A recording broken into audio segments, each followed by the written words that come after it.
안녕하세요. 자, 8장 6번째 강의를 시작하도록 하겠습니다. 지난 시간에 오버라이딩 되는 경우의 특징에 대해서 말씀을 드렸죠. 자, 오버라이딩 3.cpp 예제를 여러분들이 기반으로 해서 이해하고 계시면 됩니다. 자, 이번 시간에는 어디서부터 시작을 하냐면요. 자, 여기서 보면은 버추얼의 특성도 상속된다라고 얘기가 나오는데 이것이 무엇을 말하는 것인지를 자, 오버라이딩 4.cpp를 통해서 이야기해 보도록 하겠습니다. 자, 제가 이렇게 코드를 가져다 놨는데요. 자, 무슨 얘기냐면은 A 클래스의 지금 버추얼 보이드 fct 함수가 자, B 클래스의 fct 함수에 의해서 오버라이딩 되어지고 있죠. 자, 이러한 경우에 B 클래스가 상속하고 있는 A 클래스의 fct 함수를 갖다가 오버라이딩 할 경우에요. 오버라이딩을 하는 fct 함수도 자동 버추얼 선언이 들어가게 됩니다. 자, 따라서 여러분이 여기에다가 버추얼 키워드를 명시적으로 써주시나 아니면 안 써주시나 똑같습니다. 다만 이러한 경우에는 코드의 가독성을 위해서 이렇게 써주시는 것이 사실은 더 좋습니다. 자, 즉 이렇게 선언을 해주자라는 거죠. 자, 마찬가지로 B 클래스의 fct 함수는 C 클래스의 fct 함수에 의해서 오버라이딩 되어지고 있죠. 다시 말씀드리면 C 클래스는 B 클래스를 상속하면서 fct 함수를 오버라이딩하고 있습니다. 그러면 B 클래스의 버추얼적 특성, fct 함수가 가지고 있는 버추얼 특성이 그대로 상속되어져서 자, C 클래스의 fct 함수도 버추얼로 선언이 된다라는 거예요. 자, 근데 여기서 한 가지 짚고 넘어갈 거는요. 예를 들어서 B 클래스도 없다고 가정을 해봅시다. C 클래스도 없다고 가정을 해보자고요. 순전히 A 클래스만 있다고 가정을 해봅시다. 이러한 상황에서 버추얼은 의미를 지닙니까? 전혀 의미를 안 지녀요.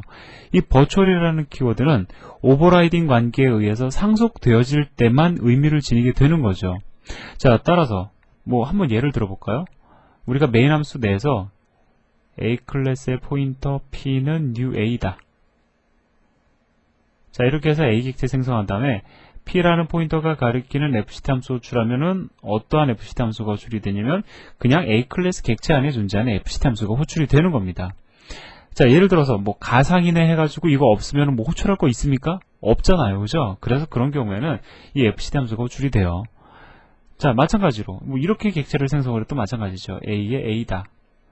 자, A의 이번에는 화살표가 아니라 접근 연산자를 써야 되겠죠? fct 함수다. 그럼 당연히 A 클래스의 fct 함수 호출이 된다고요. 그렇기 때문에 버추얼이라는 선언은 상속관계에 의해서 오버라이딩 되어질 때만 의미를 지니게 되는 겁니다. 이거 기억하세요.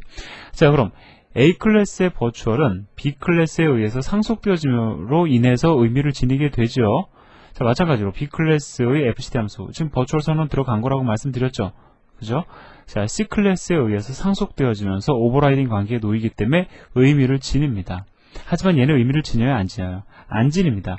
얘가 의미를 지니게 되려면은 그 C 클래스가 뭐 D라든가 뭐 다른 클래스에 의해서 상속되어지면서 오버라이딩 관계를 가져야 된다라는 거죠.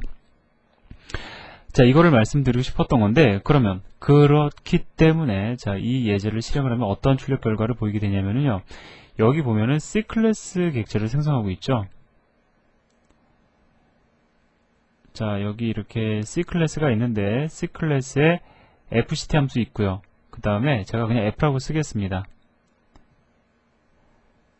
C 클래스는 B 클래스를 상속하고 있죠. B 클래스에도 역시 fct 함수가 있죠. 그 다음에 B 클래스는 A 클래스를 상속하고 있는데 역시 fct 함수가 있습니다. 여기 보면은 B 클래스의 포인터로 얘를 가리키고 있어요. 그죠? 자, 그 다음에 B 클래스의 포인터가 가리키는 객체의 fct 함수를 호출합니다. 자, 그럼 일단 들어가 보자고요. 자, 들어가 와서 봤더니 fct 함수는 어떻게 선언이 되어 있습니까? 버추얼로 선언이 되어 있죠. 자, 이러한 경우에는 이 fct 함수를 오버라이딩하는 함수가 대신 호출된다고 말씀드렸죠. 따라서 C 클래스에 존재하는 fct 함수가 호출이 되는 겁니다. 아마 이거 여러분들 쉽게 이해하실 수 있을 거예요. 자, 여기 보면은 포인터 B가 가지고 있는 값을 포인터 A에다 대입해주고 있죠. 자, 따라서 A 클래스의 포인터도 얘를 가리키게 될 겁니다. 자, A 클래스의 포인터를 가지고 fct 함수 호출하니까 일단 여기서부터 시작을 하겠죠. 자, 들어와서 봤더니 버추얼 선언되어 있어요. 가상입니다. 사실 존재하지 않는 거다라고 지금 선언되어 있는 거죠. 자, 따라서 A 클래스의 FCT 함수를 오버라이딩하고 있는 B 클래스의 FCT 함수를 호출하러 들어와 봤더니 얘도 역시 버추얼이에요. 따라서 최종적으로 이번에도 역시 C 클래스의 FCT 함수가 호출이 되는 겁니다. 자, 요 흐름 이해하시면은 뭐 어려운 내용 없습니다. 자, 그래서 이 두 예제 아주 중요합니다. 특히 이 예제가 중요하죠. 여러분들 반드시 기억하시기 바라고요. 자, 용어 정리 한번 하고 넘어갈까요? 8-4의 그 제목이 스태틱 바인딩, 다이나믹 바인딩인데 이 용어가 중요한 건 아니지만 그래도 우리가 좀 알 필요는 있어요. 무엇을 스태틱 바인딩이고 무엇을 가리켜 다이나믹 바인딩이라고 얘기를 하냐면요. 자, 예를 들어서 A의 포인터 A는 new 뭐다. 자, 무엇인지 잘 몰라요. 자, 그리고요. 예를 들어서 A 클래스가 B 클래스에 의해서 상속되어지고, 자, B 클래스가 C 클래스에 의해서 상속되어진다고 가정을 해봅시다. 자, 여기에 F 함수가 있는데 얘는 버추얼로 선언되어 있어요. 자, B 클래스에도 F 함수가 있고 C 클래스에도 F 함수가 있습니다. 얘는 얘를 오버라이딩 하는 거고 얘는 얘를 오버라이딩 하는 거죠. 자, 얘가 버추얼이니까 당연히 얘들도 버추얼이 될 거예요. 좀 전에 봤던 오버라이딩 for.cpp 그 코드 말씀드리는 겁니다. 자, 이 상황에서 A 포인터를 가지고 F 함수 호출하면은 어디에 존재하는 F 함수가 호출이 될까요? 우리가 이걸 알기 위해서는 자, 이 물음표가 무엇이냐에 따라서 달라지기 때문에 이 물음표가 무엇인지를 알아야만 할 겁니다. 다시 말씀드리면 포인터에 따라서 호출되는 함수가 결정되는 것이 아니라 그 포인터가 가리키는 객체에 따라서 호출되는 함수가 결정되는 거죠. 이것을 가리켜 다이나믹 바인딩이라고 얘기를 합니다. 자, 다이나믹, 동적이라는 거죠. 그 포인터가 가리키는 객체가 무엇이냐에 따라서 호출되는 함수가 동적이다라는 겁니다. 이해되시죠? 315페이지 예제를 참고해서 추가적으로 다시 한번 보시고요. 스태틱 바인딩은 그럼 어떤 개념이냐? 이런 개념이에요. 예를 들어서 A 객체 A를 생성을 합니다. 자, A.F 뭐 더 볼 것도 없이 이 경우에는 뭐 어떤 함수가 호출되냐면 A 클래스 F 함수가 호출되죠. 자, 이렇게 실제로 가리키는 대상에 따라서 이 함수가 호출될 수도 있고 이 함수가 호출될 수도 있고 이 함수가 호출될 수 있고 이렇게 상황에 따라서 달라지는 것이 다이나믹 바인딩이고요. 이렇게 완전히 결정돼 버리잖아요. 이 경우에 A 객체이기 때문에 이 A 객체를 기반으로 해서 F 함수 호출하면 죽었다 깨나도 A 클래스의 F 함수밖에 호출이 될 수가 없습니다. 이것이 바로 스태틱 바인딩이에요. 어렵지 않죠? 자, 그러면은 이번에는 무엇을 이야기할 거냐면은 오버라이딩 된 함수의 호출에 대해서 이야기를 해보도록 하겠습니다. 무슨 얘기냐면은요. 자, 오버라이딩 5.cpp 보면 이것도 쉽게 이해가 가능합니다. 자, 이번에는 코드를 좀 가져다 놓고 실행해 가면서 한번 얘기를 해보도록 하죠.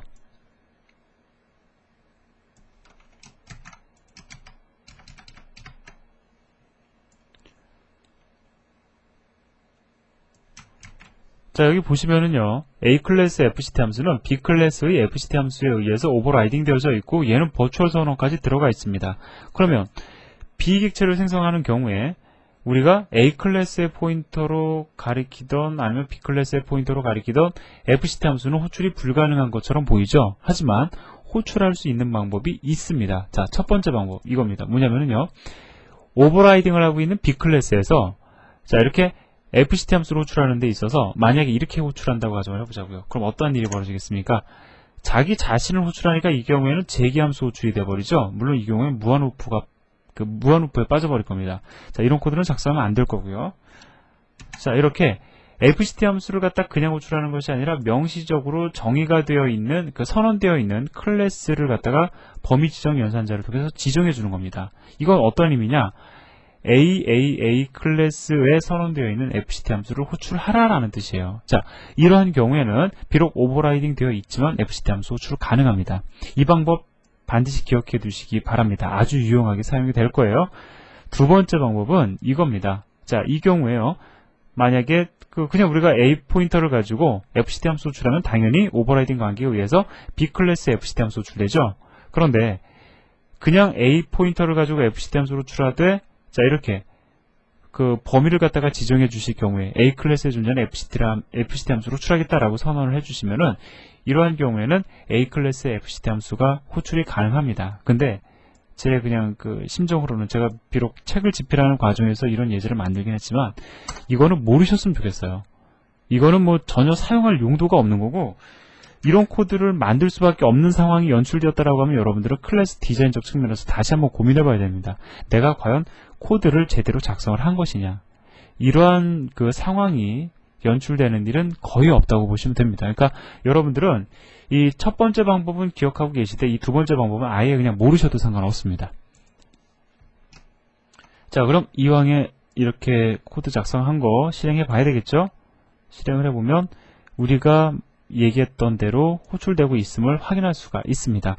자, B클래스의 FCT 함수로 호출했더니 자, 제일 먼저 A클래스 FCT 함수 호출에 의해서 AAA라는 문자를 출력하고 그리고 다시 돌아와서 BBB 문자를 출력하고 있죠.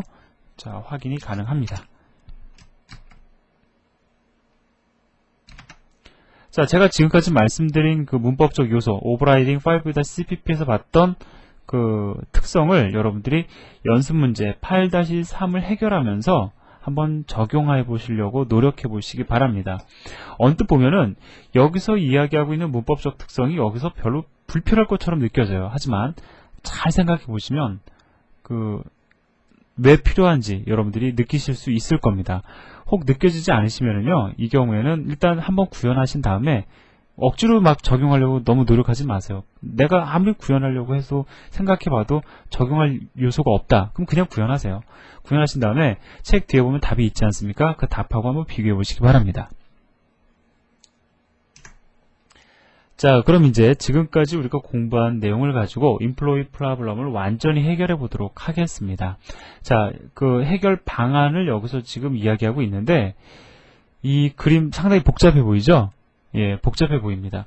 이거를 제가 예제를 여러분들과 같이 업데이트 시켜가면서 한번 얘기를 해보도록 하죠. 이거는 이렇게 그림을 통해서 설명을 드리는 것보다 우리가 직접 고민해보고 바꿔보는 게 더 이해가 빠를 거라고 생각이 듭니다.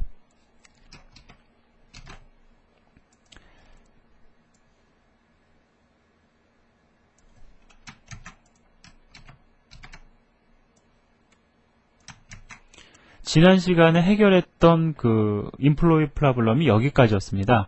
우리가 해결하지 못했던 게 바로 이거죠. 잠깐만 말씀을 드리면 emp list i는 인플로이 클래스의 포인터이기 때문에 getPay 함수로 호출을 못합니다. 왜? emp list i라는 그 인플로이 포인터는 인플로이 클래스 내에 getPay라는 함수가 존재하지 않잖아요. 그죠? 그렇기 때문에 호출이 불가능한 거였죠. 자, 컴파일을 해보면은요. 자, 문제가 생깁니다. getPay 함수는 인플로이 클래스의 멤버가 아니라고 지금 우리에게 이야기하고 있습니다. 자, 그러면 이 문제를 어떻게 해결을 해야 되느냐? 아주 쉽게 생각해 보자고요. 문제의 원인은 인플로이 클래스에 getPay 함수가 없어서 그런 거니까 getPay 함수를 인플로이 클래스에다가 만들어 넣어 주자라는 겁니다. 자, 한번 만들어 넣어 볼까요? 자, 인플로이 클래스의 퍼블릭 멤버로 자, getPay 함수를 갖다가 이렇게 만들었습니다. 자, 리턴 타입이 int죠? 그러니까 뭐 그냥 0을 리턴하도록 우리가 일단은 정의를 해 놓자고요. 자, 그러면 해결이 되는지 한번 다시 컴파일 해볼까요? 컴파일을 해보면 자, 문제가 없습니다. 왜? 인플로이 클래스 안에 getPay 함수가 있기 때문에 그런 거죠. 그런데 실행을 해보면은 자, 급여가 다 제로입니다. 자, 문제가 생겼어요. 왜 문제가 생겼습니까? 잠깐 이제 우리가 그림으로 들어가서 이야기를 하고 문제점을 다시 해결을 해봅시다. 자, 지금 보면은 인플로이 클래스의 포인터 배열이죠. 인플로이 클래스의 포인터 배열이기 때문에 인플로이 클래스를 상속하는 모든 클래스의 객체는 다 참조가 가능합니다. 퍼머넌트 객체도 가리킬 수 있고요. 템퍼러리 객체도 가리킬 수 있습니다. 자, 그런데 문제는 자, emp list 0이라는 인플로이 클래스의 포인터를 가지고 getPay 함수로 호출하면은 어디에 존재하는 getPay 함수가 호출되냐면은 퍼머넌트 객체에 존재하는 getPay 함수가 호출되는 것이 아니라 인플로이 클래스에 존재하는 getPay 함수가 호출되죠. 그래서 0이 출력이 된 겁니다. 자, 우리가 원하는 건 자, 인플로이 클래스에 선언이 되어 있는 getPay 함수가 아니라 퍼머넌트 클래스에 선언되어 있는 getPay 함수가 호출되기를 원하잖아요. 그죠? 그렇게 하기 위해서 우리가 해줄 일은 딱 한 가지밖에 없습니다. 뭡니까? 바로 employee 클래스의 getPay 함수를 버추얼로 선언하는 거죠. 그렇죠? 마찬가지입니다. temporary 객체의 그 getPay 함수가 호출되기를 원해요. 그럼 뭐만 해주면 되냐면, 자, getPay 함수가, employee 클래스에 존재하는 getPay 함수가 버추얼로 선언만 되어 있으면 되는 겁니다. 그러면 employee list 0이라는 그 포인터를 통해서 getPay 함수를 주려면 일단 여기로 들어오지만 얘는 버추얼이기 때문에 대신해서 permanent 객체의 getPay 함수가 호출될 거고요. 마찬가지로 일단 여기까지 들어오지만 얘는 버추얼이기 때문에 그 employee 클래스의 getPay 함수를 대신해서 temporary 클래스의 객체 안에 그 객체의 getPay 함수가 호출이 될 겁니다. 제가 지금 말하는 색깔만 좀 달리해서 그렇지 이러한 형태의 설명을 지금 한 4-5번 한 걸로 제가 기억을 합니다. 지난 시간 강의를 통해서까지 다 해보면, 그러니까 이제는 여러분들 전혀 헷갈리시거나 어렵다고 말씀하시면 안 되는 거예요. 자, 그러면 돌아가서 한번 정말 그렇게 하면 되는지 한번 확인해 봐야겠죠? 자, getPay 함수를 버추얼로 선언을 합니다. 자, 컴파일을 하고 실행을 해보면, 자, 이제 원하는 값이 출력되는 것을 여러분들이 확인하실 수가 있어요. 자, 드디어 우리가 employee problem을 완전히 해결을 한 겁니다. 그죠? 자, 지금까지 어떤 흐름 여러분들 반드시 이해하셔야 되고요. 상속이 왜 필요한가? 상속이 가져다 주는 이점이 뭐냐? 여러분들 제일 먼저 이 예제를 떠올리시기 바랍니다. 자, 그럼 그 employee problem이 완전히 해결은 됐지만 여기 보면은 순수 가상 함수와 추상 클래스라는 얘기가 나오거든요. 자, 무엇을 의미하는지 그 예제를 갖다 확장하면서 제가 설명을 드릴게요. 자, 여기 보시면은요. 예제를 다시 보자고요. 이 getPay라는 함수 사실 얘 호출됩니까? 버추얼로 선언되는 바람에 이 getPay 함수 리턴 제로를 리턴하는데 이것이 의미를 지니나요? 프로그램 코드적으로 봤을 때 얘는 호출될 일이 전혀 없습니다. 그죠? 그럼에도 불구하고 우리가 이렇게 몸체 부분을 갖다가 그 정해줬어요. 왜? 이것도 하나의 함수로서 인정을 해줘야지만 문제가 안 생기기 때문에. 근데 실제로 getPay 함수는 얘 자신이 호출되기 위해서 존재하는 것이 아니라, 잠깐 다시 그림으로 들어가서 보면, 자, 이 employee 클래스의 getPay 함수는 호출되었을 때 얘가 대신 호출되어지기 위해서, 자, 얘가 호출됐을 때 얘가 대신 호출되지기 위해서, 즉 그 다리의 역할을 하는 용도로만 존재하는 거잖아요. 그죠? 그렇기 때문에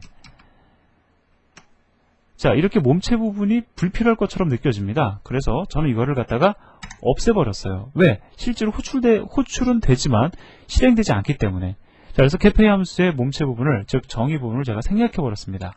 그러면 컴파일하면 제대로 컴파일 될까요? 당연히 안 되죠. 왜 안 되냐면 컴파일러가 그렇게 물어봅니다. 뭐라고 물어보는지 한번 볼까요?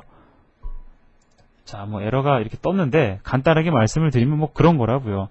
너 왜 함수를 선언만 하고 정의 안 했느냐? 너 이거 혹시 빼먹은 거 아니냐라고 물어보는 겁니다. 그러니까 우리가 임의적으로 뺀 것이 아니라 혹시 너 이거 잘못해서 빼먹은 거 아니냐라고 지금 물어보는 거예요. 그럼 이제 우리는 알려줘야 될 겁니다. 이거 우리가 얘는 교량적 역할만 하는 거지, 중간에서 다리의 역할만 하는 거지, 실제로 호출이 되어서 실행될 일은 없기 때문에 내가 일부러 빼놓은 거야. 어떻게 표시를 해주냐면요, 자, 는 제로라고 표시를 해주시면 됩니다. 이게 무엇을 의미하는 거냐면 컴파일러에다가 내가 일부러 함수를 선언만 했지 정의를 안 해놓은 것이다라고 알려주는 겁니다. 얘는 호출은 될지언정 실행될 일은 없기 때문에 내가 일부러 함수의 몸체 부분을 정의 안 한 거다라고 알려주는 거예요. 자, 컴파일하고 실행을 해보면, 자, 역시 문제가 없음을 알 수가 있습니다. 자, 그래서 잠깐 이제 우리가 여기서 정리를 해보자고요. 이 getPay 함수를 우리가 버추얼로 선언하면서 가상 함수라고 얘기를 했죠. 가상이라는 것은 존재하지 않는 함수입니다. 근데 잠깐 보자고요. 정말로 존재 안 합니까? 아니죠. getPay 함수 지금 존재하는 상황이에요. 존재하는데, 자, 함수는 존재하는데 다만 버추얼이라는 키워드를 통해서 존재하지 않는 것으로 우리가 그냥 결정하자라고 얘기하는 거죠. 그래서 이것은 진짜 가상함수가 아니라 사실은 가짜 가상함수예요. 그죠? 그런데 우리가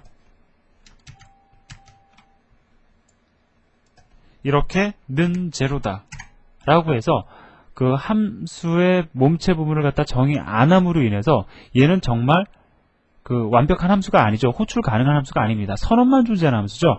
이제는 이 버추얼이라는 의미가 어떻게 다가오냐면은 이거는 정말 존재하지 않는 함수예요. 그죠? 존재하지 않잖아요. 그죠? 그래서 이 함수를 가리켜 뭐라고 얘기를 하냐면 순수 가상함수라고 이야기를 합니다. 퓨어 버추얼 펑션이라고 이야기를 해요. 이해되셨습니까? 자, 그러면 다시 돌아가서 이제 좀 정리를 해보도록 하죠. 자, 이걸 가리켜 순수 가상함수라고 한다. 순수. 그냥 순수라는 표현보다 저는 이렇게 읽는 것이 더 마음에 드네요. 진짜 가상함수다. 가짜가 아니라 진짜 가상함수.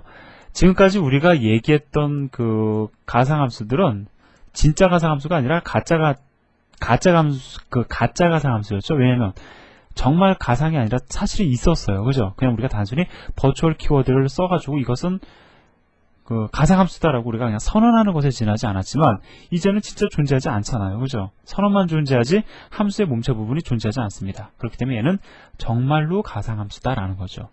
자, 이렇게 하나 이상 가상함수를 지니는 클래스를 가리켜 우리가 뭐라고 얘기를 하냐면 추상 클래스라고 얘기를 합니다. 자, 이 추상 클래스는요, 어떤 특성을 지니냐면은 객체화될 수 없어요. 왜? 완전한 클래스가 아니라는 거죠. 자, 보세요. 개페이 함수를 갖다가 멤버로서 선언을 했지만 이 몸체 부분이 지금 정의되어 있지 않기 때문에 그 인플로이 클래스는 완벽한 클래스가 아닙니다. 불완전한 클래스예요. 그래서 그러한 의미로 이걸 가리켜 우리가 추상 클래스라고 얘기를 하고요. 추상 클래스는 완벽한 클래스가 아니기 때문에 절대 객체화될 수 없습니다. 인플로이 프로블럼에서는요. 인플로이 객체를 생성하지 않고 있습니다. 따라서 얘를 추상화시켜도 전혀 문제가 되지 않아요. 자, 혼돈하지 마세요. 객체화가 불가능한 거지 포인터 선언까지 불가능한 것은 아니다라는 겁니다. 자, 그렇게 해서 이제 아주 중요한 내용들은 우리가 다 이제 이야기를 했는데요. 자, 남아있는 부분은 다음 시간에 이어서 진행을 하도록 하겠습니다. 수고하셨습니다.